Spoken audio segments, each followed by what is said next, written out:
L'intérêt de l'énergie éolienne est apparu assez tôt à l'humanité. Partant à la conquête de Troie, Agamemnon, chef des Grecs, était même prêt à sacrifier sa fille pour faire se lever le vent. Les évolutions de la technique ont heureusement permis de reléguer le sacrifice des vierges au rang des traditions oubliées et de faire apparaître, et pas uniquement aux Pays-Bas, des moulins. Dès le début, les moulins ont eu des détracteurs. Mais la marche du progrès a continué sa course, malgré les dangers évidents de l'éolienne par rapport à d'autres formes de production d'énergie.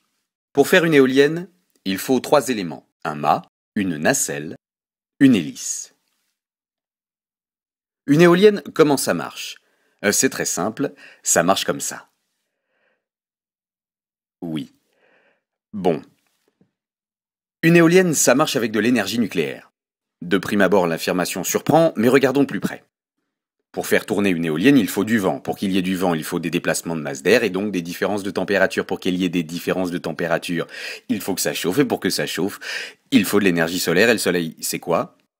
Une centrale nucléaire. Donc les éoliennes produisent de l'énergie nucléaire, CQFD.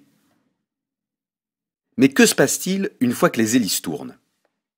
Elles transmettent leur énergie à un multiplicateur de vitesse qui alimente un alternateur. Comme les hélices ne tournent pas toujours à la même vitesse, puisque le vent ne souffle pas toujours avec la même force, un convertisseur ajuste la fréquence de l'électricité produite à celle du réseau. Chez nous, 50 Hz. Pour finir, la tension électrique est élevée à plus de 20 000 volts. Cela permet de l'acheminer jusqu'à un transformateur du réseau de distribution. Le transformateur remet le courant à un niveau de tension plus approprié, et il arrive chez nous. Lumineux, non?